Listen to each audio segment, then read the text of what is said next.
प्रिय दर्शकों नमस्कार। आइए सुनते हैं आज का मुख्य समाचार। सेल का वित्त वर्ष 2021-22 का वित्तीय परिणाम घोषित। कंपनी ने अब तक की सर्वश्रेष्ठ लाभप्रदता हासिल करते हुए 1 लाख करोड़ रुपए से भी अधिक का किया कारोबार। सेल राउरकेला इस्पात संयंत्र के मेन गेट के पास सड़क सुरक्षा अभियान आयोजित। और आज़ादी का अमृत महोत्सव की कड़ी में आज के व्यक्तित्व हैं श्री सौभाग्य कुमार मिश्र। अब समाचार विस्तार से।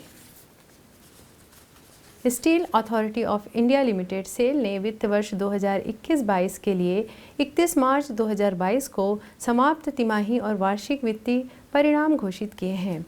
वित्त वर्ष 2021-22 के दौरान कंपनी ने अब तक का सर्वश्रेष्ठ उत्पादन और विक्रय दर्ज किया है। इसके साथ ही कंपनी ने अब तक का सर्वाधिक 1,03,473 करोड़ रुपए का कारोबार करने के साथ ही 22,364 करोड़ रुपए का EBITDA दर्ज किया है। सेल ने यह शानदार प्रदर्शन स्टील की मांग में बढ़ोतरी और सकारात्मक बिजनेस के माहौल के चलते किया है, जो बाजार में उभरते हुए अवसरों को हासिल करने के लिए उत्पादन बढ़ाने और तकनीकी आर्थिक मापदंडों को बेहतर करने की दिशा में सामूहिक और ठोस प्रयासों का नतीजा है। बेहतरीन ऑपरेशनल परफॉर्मेंस के कारण वित्तीय प्रदर्शन में उल्लेखनीय सुधार, प्रचालन से अब तक का सर्वाधिक 1,03,473 करोड़ रुपए का कारोबार, 22,364 करोड़ रुपए का EBITDA का पूर्व लाभ, PBT 16,029 करोड़ रुपए और कर पश्चात लाभ PAT 12,015 करोड़ रुपए। उधारी कम करने का अभियान जारी है। उधारी 13,400 करोड़ रुपए से नीचे आ गई। सेल हितधारकों के साथ सक्रिय भागीदारी पर केंद्रित है, जिसमें शामिल है शेयर धारकों के साथ लाभ का बंटवारा। कंपनी ने वित्त वर्ष 2021-22 के लिए 2.25 रुपया अंतिम लाभांश घोषित किया। सेल ने वित्त वर्ष 2021-22 में अब तक का सबसे अधिक लाभांश यानी 8.75 रुपये प्रति शेयर घोषित किया, जिसमें वित्त वर्ष 2021-22 के लिए पहले से भुगतान किए गए 2 अंतरिम लाभांश शामिल हैं। वित्त वर्ष 2021-22 के दौरान सेल सभी CPSEs में GEM पर सबसे बड़े खरीदार के रूप में उभरा। सेल ने राष्ट्रीय महत्व की विभिन्न परियोजनाओं जैसे central Vista Delhi Mumbai Ahmedabad high speed rail, Delhi Meerut RRTS, Polavaram सिंचाई परियोजना, कलेश्वरम सिंचाई परियोजना, पूर्वांचल एक्सप्रेस वे, देश भर में कई मेट्रो रेल परियोजनाओं आदि के लिए स्टील की आपूर्ति की है। सेल ने 1.3 लाख टन से अधिक लिक्विड मेडिकल ऑक्सीजन की आपूर्ति की। मुख्य रूप से कोविड-19 की दूसरी लहर के दौरान सेल संयंत्रों ने अलग जंबो कोविड केयर फैसिलिटीज़ की स्थापना की, जिसमें कोविड-19 डेडिकेटेड बेड्स की संख्या बढ़ी। कार्मिकों के लिए वेज रिवीजन लागू किया।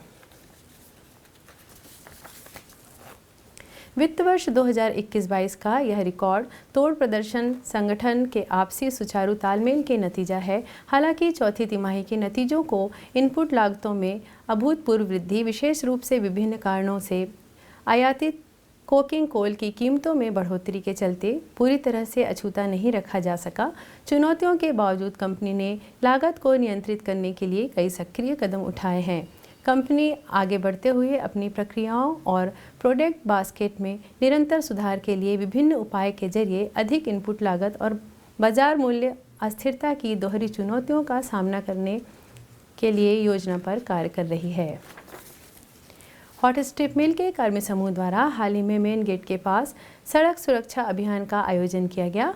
मुख्य महाप्रबंधक HSM श्री D दत्त ने अभियान का नेतृत्व किया।